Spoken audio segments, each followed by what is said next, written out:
Vamos a pararnos acá, en componente del sistema operativo. Vamos a admitir a los alumnos, ahí está. Bien, componente del sistema operativo. Bien, el sistema operativo, dijimos que es el que administra los recursos de hardware, y está dividido, o lo podemos ver de cierta forma, ¿no? Lo dividimos en ciertos componentes. Cada componente tiene un objetivo o una función dentro de él. Entonces, podemos decir que tenemos la gestión de proceso, la gestión de memoria principal, la gestión de almacenamiento secundario, el sistema de entradas-salidas, el sistema de archivos, el sistema de protección, el sistema de comunicación y los programas del sistema. ¿Bien? Y vamos a ir hablando de cada uno de ellos y vamos explicando cómo es que trabajan, cuál es su función y qué parte le toca dentro del sistema operativo. Vamos a empezar por el primero, que es la gestión de proceso. Antes que nada vamos a definir qué es un proceso. Bueno, un proceso, como acá lo decimos, es un programa en ejecución. Bien, todo software que tenemos, toda aplicación, sistema, grande, pequeño, mediano, en realidad es un programa, ¿bien? Que ha sido diseñado o desarrollado por un programador. Y obviamente fue realizado sobre un lenguaje específico. Decimos que un proceso es un programa en ejecución. Y un programa son todas las aplicaciones, todos los sistemas, pequeños, grandes, medianos, ¿bien? Son programas diseñados y realizados en algún lenguaje específico, donde tenemos líneas de código, y que en realidad están inactivos, ¿no es cierto? Por ejemplo, instalados en nuestro equipo, y una vez que nosotros damos doble clic sobre el icono, sobre su acceso directo, recién ahí esas aplicaciones se ponen activas y pasan a ser un proceso. Bien, a ver, programas. Un sistema puede contener varios programas, ¿eh? Puede ser un conjunto de programas, al igual que una aplicación. Por lo general, cuando hablamos de un sistema, estamos hablando de que son un conjunto de programas. Para definirlo de mejor forma, o sea, un sistema tendrá ciertos componentes, así como estamos viendo nosotros la gestión de los componentes del sistema operativo, bueno, donde serán llamados según se necesite. Entonces, si yo necesito realizar una tarea en especial, bueno, llamaré o activaré el programa que corresponde para realizar esa acción en sí. Entonces, en ese momento, ese programa pasa a ser un proceso. Bueno, ahora vamos a hablar específicamente de cómo es esa gestión de proceso dentro de nuestro equipo, de nuestra computadora. Las responsabilidades que tiene el sistema operativo en la gestión de procesos son las siguientes. En principio, es la creación y eliminación de procesos. ¿Bien? Es la puesta en ejecución de los programas, a petición del usuario, a petición del sistema operativo, ¿bien? Quien los convoque. Y la eliminación, que es el cierre, ¿bien? El dejar de ejecutar, el cierre del programa. Entonces, eso lo vemos como creación y eliminación. Después la planificación de los procesos, ¿bien? Cómo se van a ejecutar, cómo se van a repartir el microprocesador, la CPU, entre los procesos activos. Eso es una tarea propia de este componente que es la gestión de procesos.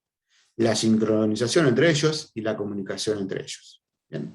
Entonces, es una tarea bastante compleja, porque nosotros dentro de un equipo encendido tenemos millones de procesos activos, ¿bien? Porque de hecho tenemos varias aplicaciones en sí, ¿bien? Activas en una PC, hay muchas, podemos nombrar el principio del sistema operativo, algunos elementos prioritarios del sistema operativo, críticos vamos a decir, algunas aplicaciones que el sistema operativo brinda al usuario para poder utilizar el dispositivo electrónico, el dispositivo informático, y además las aplicaciones de usuario.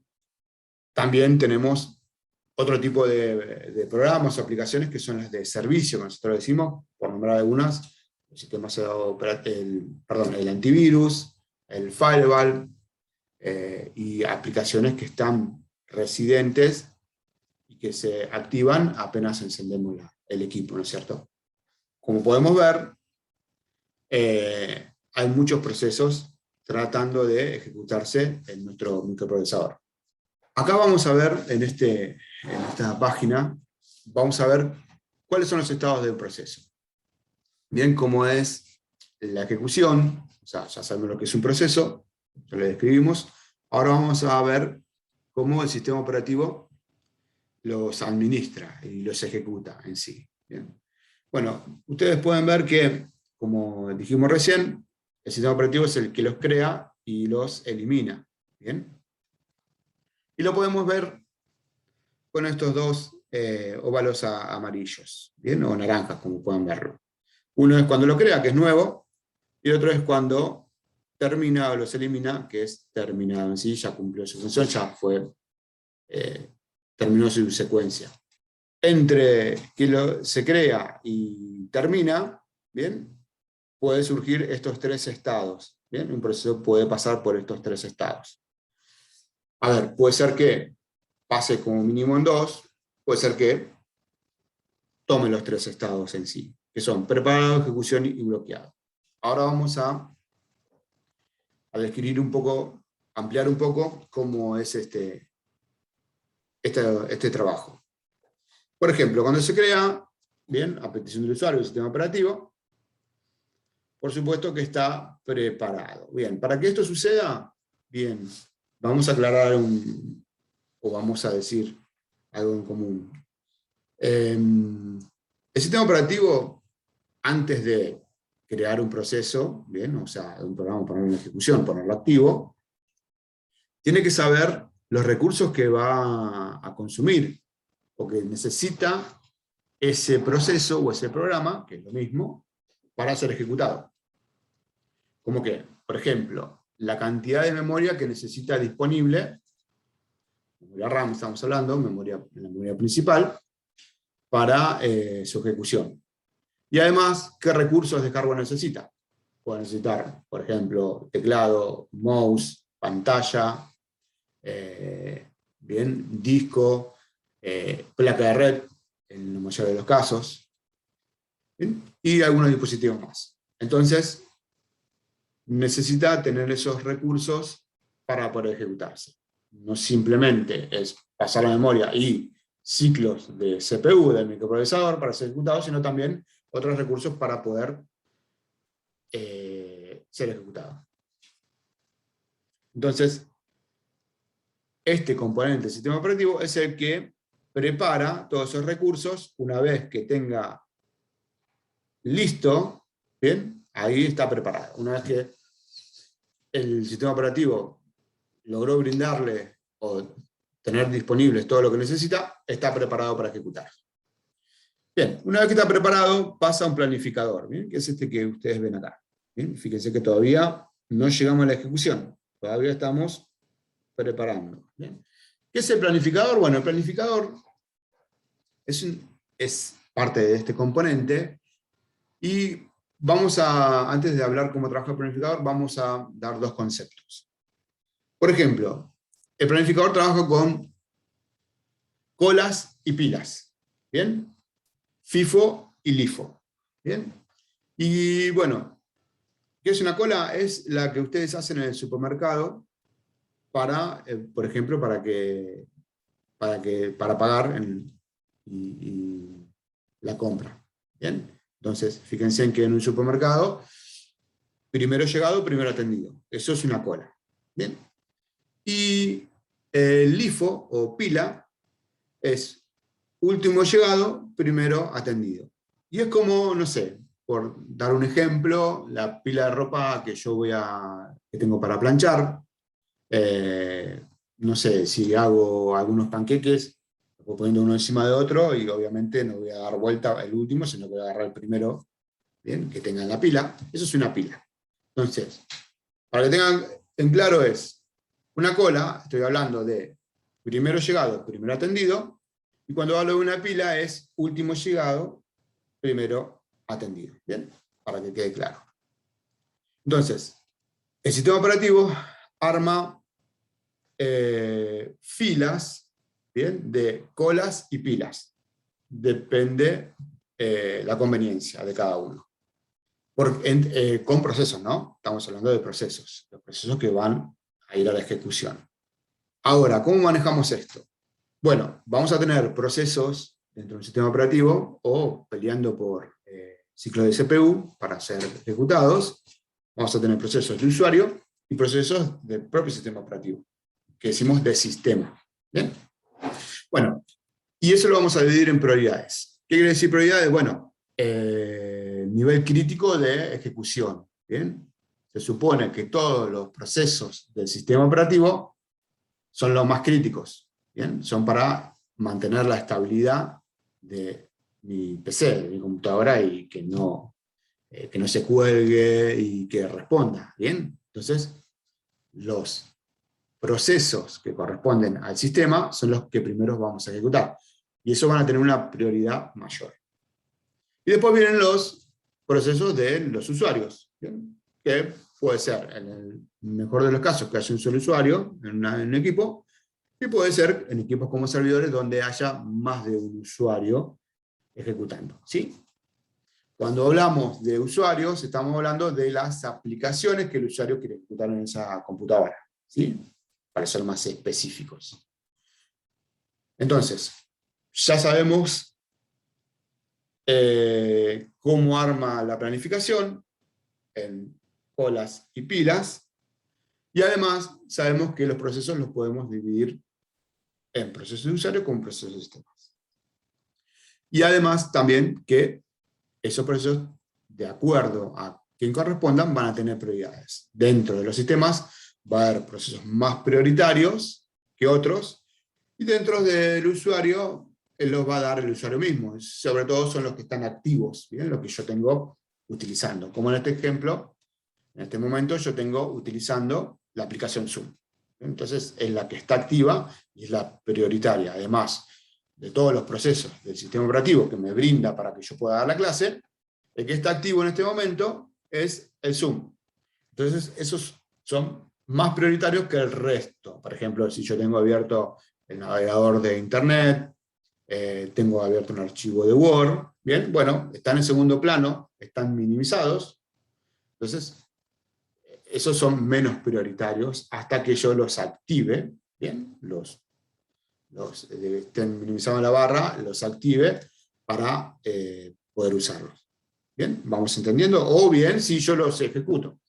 Quiero, no sé, mostrarles algo, dejo de compartir, abro una aplicación, en ese momento pasa a ser prioritaria porque la estoy abriendo para mostrarles. Si en el caso de que puede ser que, como nosotros siempre damos prioridad a los del sistema y no a los de la aplicación, puede ser que los de usuario capaz que nunca se ejecuten. ¿Bien? Entonces, el sistema operativo, este componente, maneja una serie de prioridades y va subiendo su prioridad, los de usuario, a medida que pasa el tiempo.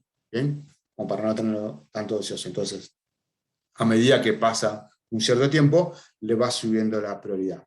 ¿Bien? El sistema operativo le dará un número, mayor, menor, negativo, positivo, no importa. Pero la idea es que sepa que, o sea, que lo va como intercalando en la fila, ¿bien? Los va subiendo y bajando para que en algún momento se ejecute. Perfecto. Entonces, todo lo que hablamos recién es el planificador, este de acá. Ya dejamos en claro eso, pasamos al estado de ejecución. Pasamos a ejecución del proceso, ¿bien? Entonces, el proceso tiene todo un contexto, ¿bien?, que son los recursos que nosotros habíamos asignado. La memoria, los programas y los dispositivos de entrada y salida que necesite para poder ser ejecutado. Mouse, teclado, pantalla, bien, placa de red, todo lo que necesita para esa aplicación para que el usuario la pueda utilizar. ¿Qué pasa? Se está ejecutando y no termina la ejecución y ingresa al planificador un proceso prioritario, con más prioridad de esa aplicación del usuario, ese proceso del usuario. Entonces, en ese momento, como es más prioritario, lo que hace el sistema operativo, este componente de procesos, lo interrumpe. ¿Bien? Lo interrumpe para ejecutar el que es más prioritario, obviamente, ¿no es cierto? Cuando lo interrumpimos, lo que hacemos es como pausamos y congelamos en ese instante. ¿Bien? Es como que la ejecución se paraliza en ese instante para una vez haber ejecutado este proceso más prioritario que necesita ser ejecutado ahora, una vez que termine, pueda volver la secuencia de ejecución, pueda ser vuelta a ejecutar. Entonces, cuando interrumpimos, lo dejamos preparado. Pero en ese momento también hacemos un cambio de contexto. ¿Qué quiere decir esto? Bueno, todos los elementos que tenía en ese momento, ese proceso ejecutándose, lo congelamos, lo paramos y abrimos un nuevo contexto, otra vez con los recursos que necesite el proceso para ser ejecutado, y lo ejecutamos. Bueno, ese proceso que acabamos de interrumpir va a quedar a la espera de volver a ser ejecutado en ese tiempo que fue paralizado. Es como le ponemos en pausa y después cuando esté listo para ser ejecutado vuelve a ejecución y le damos play como para que siga ejecutando. ¿Sí? Bueno, esto puede pasar millones de veces por segundo en un equipo, ¿bien? Porque hay millones de procesos que quieren ejecutar. Entonces, eso pasa, ¿bien? Muy seguido. Por eso es tan importante este componente. Bueno, entonces, eso es lo más simple que puede pasar, ¿no es cierto? De ejecución preparada. Ahora vamos a otro estado que puede llegar a pasar, que es el bloqueado. ¿Bien? Ya no es, o sea, puede estar bloqueado, se está ejecutando y en algún momento necesita un dato, por ejemplo, de otro proceso, ¿bien? La salida de otro proceso, o bien puede estar necesitando algún recurso de cargo que está ocupado en ese momento. Entonces, tiene que esperar que otro proceso lo libere para poder seguir su ejecución. Entonces, en ese momento no es que se fue expulsado por otro proceso más prioritario, sino que es bloqueado porque está esperando un dispositivo de entrada-salida, una operación de entrada-salida. Entonces queda bloqueado hasta que pueda seguir ejecutando. ¿Bien? Entonces, cuando queda bloqueado, obviamente, si hay otro proceso que está listo para ser ejecutado, lo toma el planificador y lo ejecuta. Y así trabajan el sistema operativo ejecutando, ¿bien? Los procesos. ¿Dónde los ejecuta? En la CPU. Nosotros vimos con el microprocesador, ¿bien? ¿Se acuerdan? La unidad ALU, los registros, ¿bien? Ahí es la ejecución. Acuérdense que el microprocesador trabaja con un quantum, con un tiempo determinado, que son los ciclos, entonces tiene un tiempo de ejecución. Esto es importante, esto lo sé tomar, ¿bien? Los estados de un proceso, lo sé tomar, así que ténganlo en cuenta. Miren, acá les tengo un ejemplo muy sencillo de, por ejemplo, tenemos una sola CPU, un solo microprocesador en este ejemplo, y tenemos dos procesos que en el mismo instante ingresan para ser ejecutados. ¿Bien? Entonces tenemos el proceso 1 y el proceso 2, ¿bien? Donde tenemos en color rojo y en color verde el tiempo de CPU, de procesamiento. Entre estos espacios es el tiempo de entrada-salida, el tiempo que va a tardar en traer la información que necesita para seguir procesando, seguir siendo procesado. Bien, fíjense que son distintos tiempos. Y acá abajo, bueno, y esta línea que ven acá es la línea de tiempo de los ciclos de CPU, ¿bien? El reloj del microprocesador, ¿bien? Es el tiempo del microprocesador. Y acá abajo tenemos la simulación de cómo serían ejecutados. Como llegan al mismo tiempo, fíjense que se ejecuta el proceso 1, ¿bien? Entonces el proceso 1 toma primero, porque es más prioritario, porque llegó una centésima primero, y es ejecutado directamente en el microprocesador. Entonces, el proceso 2, bien, que llegó acá, tiene que esperar hasta que termine el proceso 1. Bien, esto no es, vamos a poner un ejemplo sencillo para que puedan entender que no es prioridad, o sea, no hay expulsión por prioridades para que podamos entender cómo trabajan los tiempos de cada uno. Entonces, toma el tiempo de procesamiento dentro del microprocesador, termina, el proceso, por ejemplo, el proceso 2 ya estaba listo para ejecutarse, porque había llegado en el mismo instante, entonces todo este tiempo estuvo ocioso el proceso 2, no se pudo ejecutar, porque estaba ejecutando el proceso 1. Una vez que entra el proceso 1 a espera de entrada-salida, bien, el tiempo de entrada-salida, entonces entra el proceso 2 a ejecutarse en el microprocesador. Termina, pero fíjense en que en este tiempo que marco acá, esta línea que ven acá, ya el proceso 1 ya estaba listo para ser ejecutado, pero no pudo ejecutarse porque el proceso 2 todavía se estaba ejecutando. Cuando termina, ahí comienza a ejecutarse la segunda porción del microprocesador que tiene este proceso. Bien, fíjense que este tiempo que ven acá es que estuvo inactivo. Después, el proceso 2 tiene un largo periodo de entrada-salida, y recién acá está otra vez para poder ejecutarse. Pero ¿qué pasó? Fíjense en que el proceso 1 terminó, ninguno de los dos estaba listo, estaban esperando entrada-salida, así que ninguno de los dos estaba listo para tenerlos, poder procesar el microprocesador, o sea que quedó ocioso el microprocesador, no se ejecutó ningún proceso en este momento. Bien. Y bueno, una vez que estuvo listo el proceso 1, entró. Y segundos después estuvo listo el proceso 2, pero bueno, obviamente se ejecutó el proceso 1, el tiempo del microprocesador, y recién ahí pudo entrar, y así sucesivamente. Bien. Entonces ahí va marcando cómo sería la simulación de este proceso 1 y 2 ejecutándose dentro del microprocesador. Muy bien. Vamos al segundo componente, que es la gestión de memoria. ¿Bien? La gestión de memoria. La gestión de memoria estamos hablando de la memoria principal, que es la memoria RAM, que es el recurso compartido del sistema operativo con las aplicaciones de usuario. ¿Bien? Acuérdense, nosotros habíamos dicho en su momento que la memoria RAM es memoria de trabajo, y toda aplicación activa en mi equipo está en la memoria RAM, ¿bien? La paso a la memoria RAM y ahí es donde la ejecuto. La responsabilidad del sistema operativo con respecto a la gestión de la memoria RAM es la siguiente. Primero, tiene que conocer las zonas libres de memoria y cuáles están ocupadas. ¿Bien? La memoria RAM, acuérdense que es una memoria finita. O sea, no tenemos una memoria ilimitada, sino que tenemos una capacidad.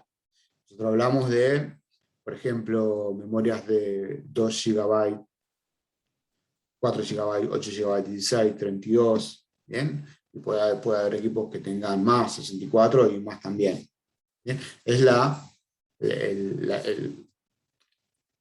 el espacio físico donde se pueden guardar información. Entonces, el sistema operativo tiene que saber cuáles están disponibles y cuáles están ocupadas. Y además, no solamente si están libres o ocupadas, sino qué proceso está alojado, qué aplicación está alojada en cada sector de la memoria. También tiene que reservar y liberar zonas de memoria según se solicite. ¿Bien? ¿Por qué? Porque nosotros hablamos recién que un proceso, cuando lo preparamos, tenemos que saber la cantidad de espacio que ocupa en memoria. Entonces, lo que tenemos que hacer de antemano antes de ejecutarlo, tenemos que saber para brindarle ese espacio que necesita. Entonces tenemos que reservar y liberar zonas de memoria. ¿Por qué decimos liberar zonas de memoria? Y porque en algún momento seguramente nuestra memoria se va a llenar. Porque a medida que lo vamos utilizando, esa memoria va a dejar de estar vacía y va a estar llena. En el momento que esté llena, no va a haber un espacio libre para alojar un proceso, entonces lo vamos a tener que liberar. ¿De qué forma liberamos? Bueno, lo que podemos hacer es los procesos que ya no se utilizan, o que hace mucho tiempo que no se utilizan, que hace mucho tiempo que están inactivos, los borramos de memoria y liberamos espacio para los procesos nuevos. Hacemos de esa forma. Además, para esta situación, el sistema operativo lo que crea son memorias intermedias. ¿Bien? Y lo llamamos memoria virtual. La memoria virtual es un espacio de almacenamiento secundario, por lo general en el disco rígido, que lo usa como una extensión de la memoria principal. ¿Qué es esto? Bueno, lo que hacemos es decirle al microprocesador que nosotros tenemos una memoria mucho más amplia, ¿bien?, de la memoria física que realmente tenemos. Por ejemplo, podemos agarrar una porción de nuestro dispositivo de almacenamiento secundario, que es el disco rígido, y tomarlo como un espacio de memoria. Eso llamamos memoria virtual. ¿Qué hacemos con esto? Bueno, cuando tenemos la memoria ocupada, está llena, necesitamos poner un proceso, darle lugar a un proceso, lo que hacemos es, en vez de borrar ese proceso antiguo, que yo decía que hace mucho no se ejecuta, que está mucho tiempo inactivo, en vez de borrarlo, lo que hacemos es pasarlo a esa memoria virtual. Lo pasamos a una extensión, pero al disco rígido. ¿Bien? Como si estuviera en la memoria, pero en realidad está en otro espacio de memoria. Y así hacemos lugar. ¿Cómo manejan, por ejemplo, vamos a dar los ejemplos, cómo manejan la memoria virtual? Los sistemas operativos, por ejemplo, Microsoft, los sistemas de Windows, usan una porción en el disco C, en la partición C del sistema operativo. Bueno, ahí usan una partición, generalmente el espacio libre lo usan como memoria virtual. También nos permite configurarla. Ahora, en lo que es Linux, lo usa totalmente diferente. Lo usa de una forma totalmente diferente. Nosotros cuando instalamos un sistema operativo, por lo general, tenemos una configuración, ¿bien? Nosotros decimos qué espacio vamos a utilizar y cuántos dispositivos de almacenamiento, bueno, es una configuración. Cuando nosotros instalamos un sistema operativo Linux, al momento de instalar el sistema operativo, ahí tenemos que configurar esta memoria virtual, que en Linux se llama swapping, swap, ¿bien? Y Linux lo que hace es particionar y reservar de forma física un espacio de nuestro disco de almacenamiento secundario. Creamos una partición que solamente la va a usar el sistema operativo para esta situación en particular, que es la memoria virtual. ¿Sí? No usa todo el resto del disco, sino que usa esa partición en particular. Y lo recomendable es, por ejemplo, entre la mitad, lo recomendable para esa partición, el espacio que yo tengo que reservar es entre la mitad de la memoria que yo tengo y 1,5. Vamos a dar un ejemplo. Si yo tengo en mi equipo una memoria RAM de 4 GB, lo mínimo que podría dejar en esa partición swap son 2 GB. Y como máximo, no hay, yo lo puedo configurar como quiera, pero como máximo se recomiendan 6, que es 1,5. Una memoria y media física, ¿bien? 6 GB.